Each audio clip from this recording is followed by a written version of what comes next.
Ouvre n'importe quel réseau social aujourd'hui et tu le verras. Des femmes au début de la vingtaine. Ring light allumé, filtre poussé au maximum, lien d'abonnement dans la bio. À 22, 23, 24 ans, elles sont déjà des OnlyFans Queens. Le monde dans leur poche. Les DM explosent. Les abonnements débitent à chaque mois. Des hommes paient un œil juste pour regarder. Et voici la partie brutale. La société applaudit. On lui dit « Monétise ta beauté. Prends l'argent. Si les hommes sont assoiffés, fais-les payer. » Mais personne ne parle de ce qui arrive à 32. Personne ne prévient ce qui se passe à 35. Personne n'explique ce qui se passe quand la beauté qui l'a rendu riche ne commande plus le même prix. Toi, en tant qu'homme, on te vend une autre histoire. On te dit de travailler, de t'améliorer, de construire, de devenir. Son prime est donné, le tien est construit. Et c'est pour ça que cette conversation compte. Parce que le passage de OnlyFans Queen à invisible à 35 ans n'est pas seulement son déclin. C'est le reflet de ce que cette culture fait aux hommes et aux femmes. Aujourd'hui, une génération entière de filles est conditionnée à croire que poster son corps est une carrière. L'attention devient validation. L'argent des simples devient stratégie. Elle ne voit pas le piège. À 23 ans, elle pense que le robinet ne se fermera jamais. À 25, elle rit des hommes qui parlent de femmes à épouser. À 28, elle dit « j'ai le temps ». À 31, elle commence à parler de stabilité. Et à 35, la salle est différente. Les commentaires ralentissent, les abonnés disparaissent, les visages plus jeunes envahissent la plateforme. Et soudain, ce qu'on appelait « empowerment » ressemble davantage à une date de péremption.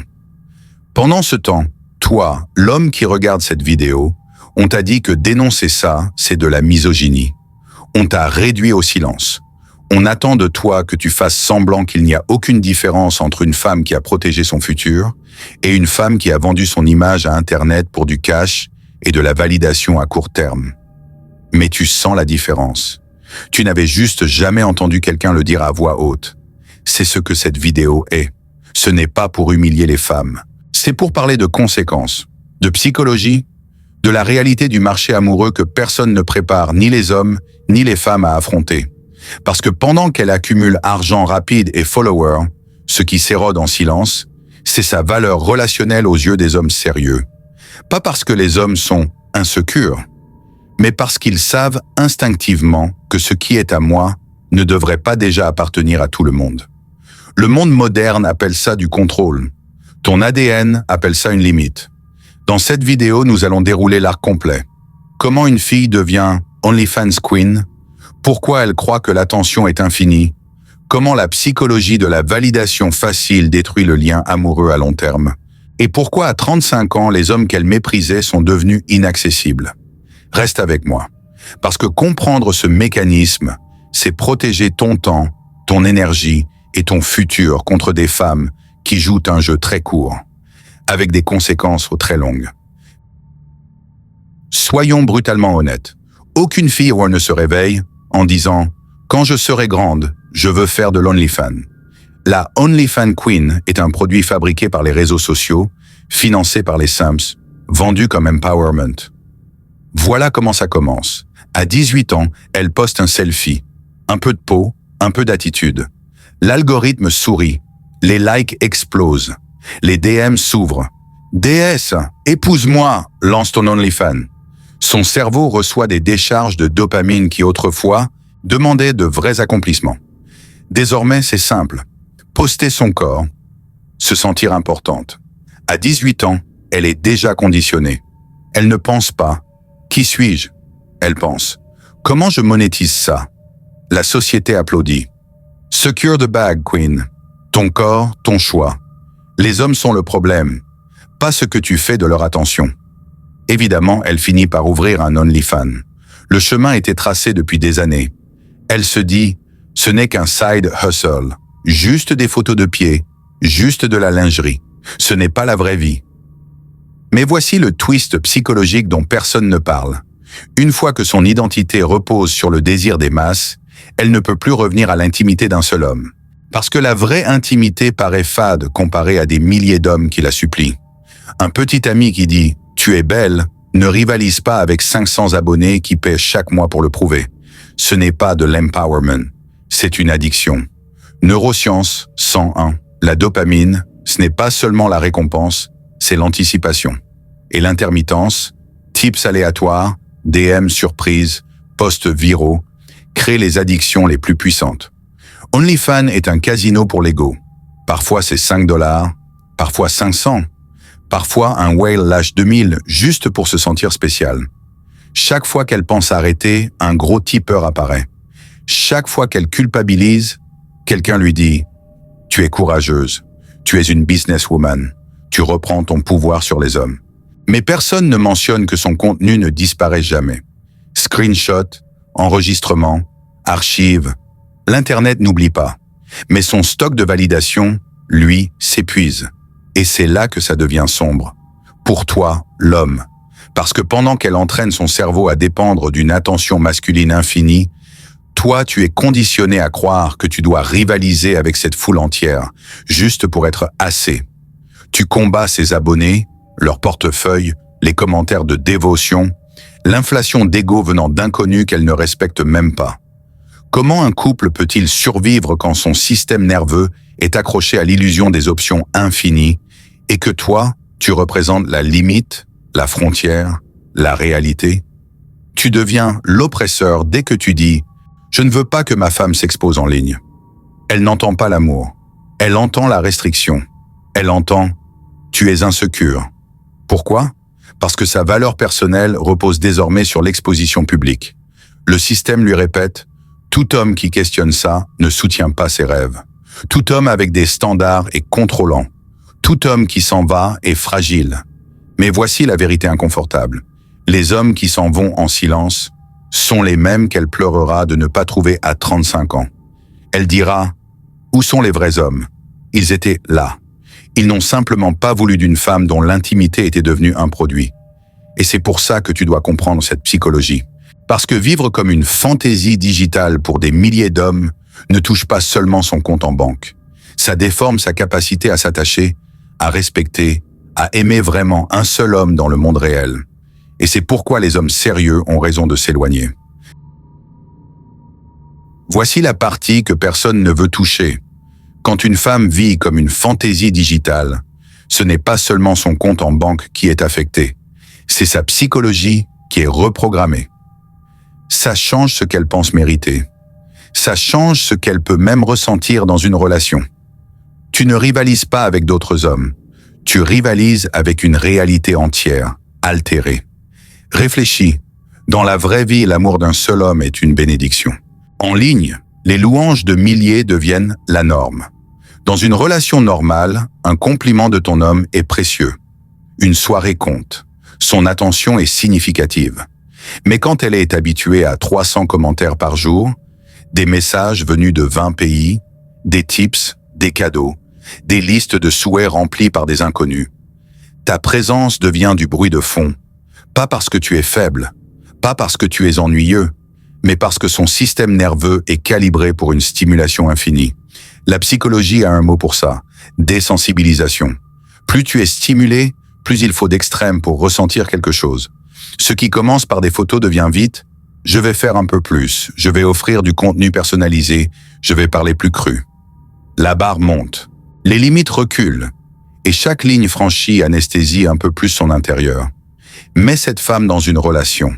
Tu lui demandes d'être vulnérable avec un seul homme, de respecter les standards d'un seul homme, d'être fidèle à un seul homme. Mais émotionnellement, elle est mariée à la foule. Elle peut t'aimer, oui, mais sa loyauté la plus profonde est envers la boucle infinie de feedback, les likes, les tips, les queens parfaites qui lui permettent d'éviter ses failles. Et c'est là que le respect meurt. Comment respecter un homme quand une armée de fans lui répète qu'elle a toujours raison, qu'elle est toujours belle, qu'elle est toujours victime? Dans son esprit, tu n'es pas un trésor rare. Tu es remplaçable. Tu poses une limite? 10 hommes dans ses DM supplient de prendre ta place. Tu dénonces son comportement? Elle compare ton message à un pavé de simps lui disant qu'elle mérite le monde. Qui crois-tu qu'elle écoute? Voilà pourquoi les vrais hommes s'éloignent. Pas parce qu'ils ne peuvent pas gérer une bad girl, pas parce qu'ils ont peur de son passé, mais parce qu'ils comprennent une vérité simple et ancienne. Une femme qui appartient à la foule peine à appartenir à un seul homme. Le lien amoureux profond se construit par la vulnérabilité, le sacrifice mutuel, l'intimité privée. La vie OnlyFans repose sur l'inverse. Performance, inflation d'ego, intimité transactionnelle et consommation publique. Tu ne peux pas vivre dans un monde et espérer prospérer dans l'autre.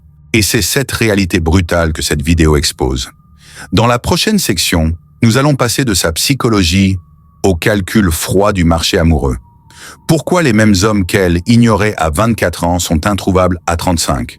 Pourquoi J'ai changé n'efface jamais un passé digital?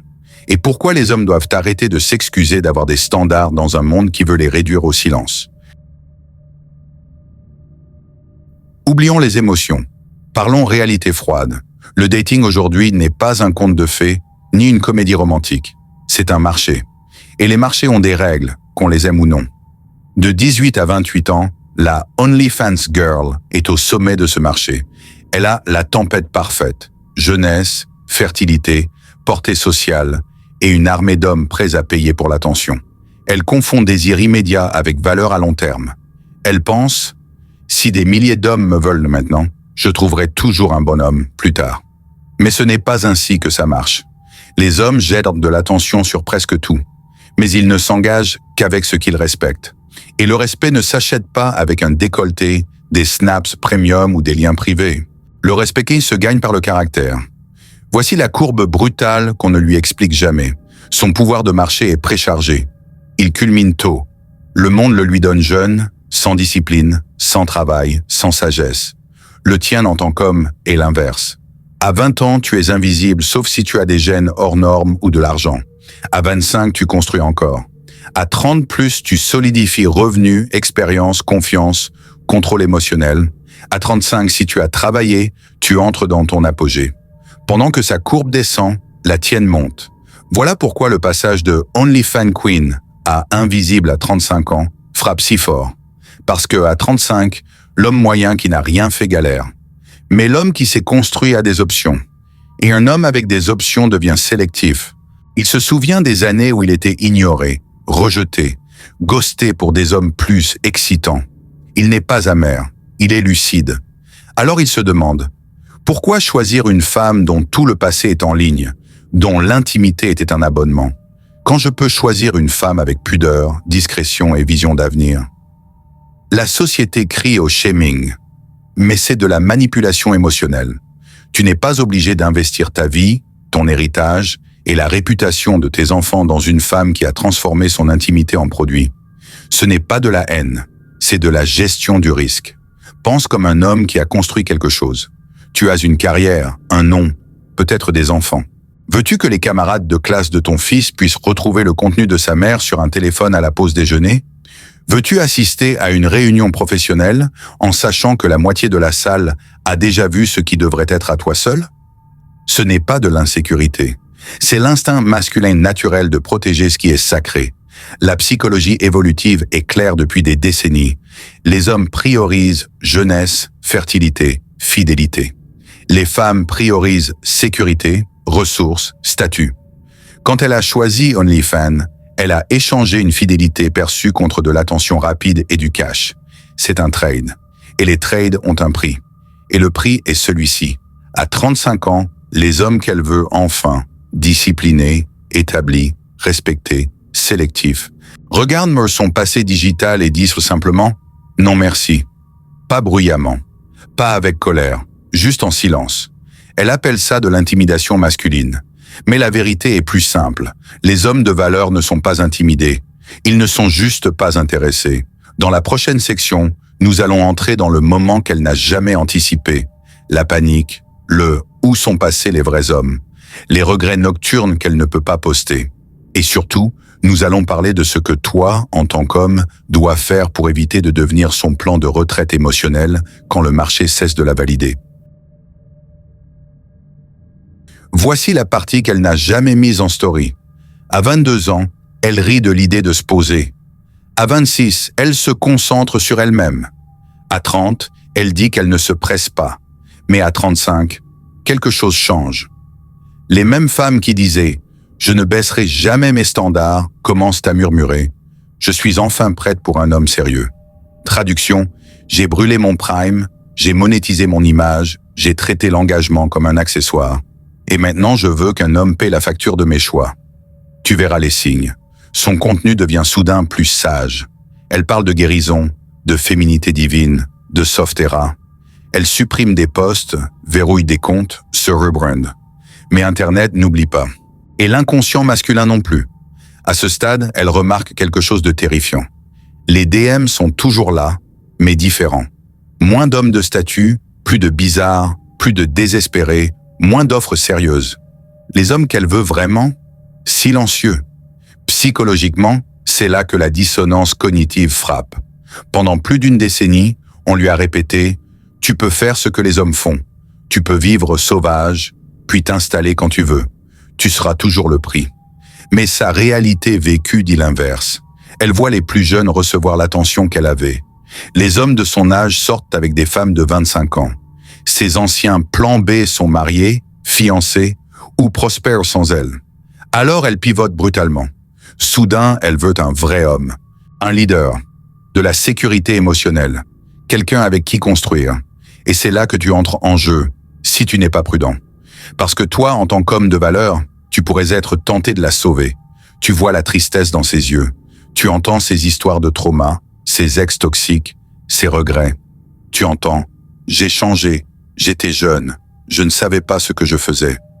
Peut-être qu'il y a du vrai, peut-être qu'il y a du regret sincère. Mais la vraie question est, te choisit-elle vraiment? Ou cherche-t-elle juste à fuir les conséquences de son propre chemin? Voilà le schéma sombre. Les mêmes hommes qu'elle trouvait ennuyeux deviennent soudain attirants quand la fête s'arrête. Quand les abonnés ne perdent plus comme avant. Quand la peur de vieillir seule s'installe. Et beaucoup d'hommes tombent dans ce piège. Ils deviennent le plan de retraite émotionnelle. L'homme qui absorbe son passé, sa douleur, ses regrets, ses bagages, tout en recevant une fraction de la jeunesse, de la beauté et de la loyauté qu'elle a déjà offerte au chaos et aux inconnus. Frère, écoute bien. Tu n'es pas obligé d'être son service après-vente. La compassion est noble, la compréhension est belle, mais le sacrifice sans discernement est une trahison de soi. Si tu choisis une femme avec un passé tumultueux, fais-le les yeux ouverts, pas par culpabilité ou pression sociale. Parce que oui, tout le monde a un passé, mais tout le monde ne l'a pas vendu comme un produit. Dans la dernière section, on ramène tout ça à toi. Comment protéger ta paix? Comment choisir avec sagesse dans un marché brisé? Comment bâtir une vie si solide que tu n'auras jamais peur d'être seul? Pendant que celles qui se moquaient des hommes comme toi se réveillent dans une réalité que personne ne leur avait annoncée. Mettons les choses au clair. Cette vidéo n'a jamais vraiment été sur OnlyFans. Elle est sur un système qui profite des femmes qui se vendent et des hommes qui éteignent leur discernement. De Queen à Invisible à 35 ans n'est pas seulement son histoire. C'est un avertissement pour toi. Parce que pendant qu'on lui disait « utilise les hommes, monétise-les, épuise-les », on te disait « ne juge jamais, n'aie pas de standard, accepte tout ou tu es insécure ». Comprends ceci, un homme sans standard est un homme sans respect de lui-même.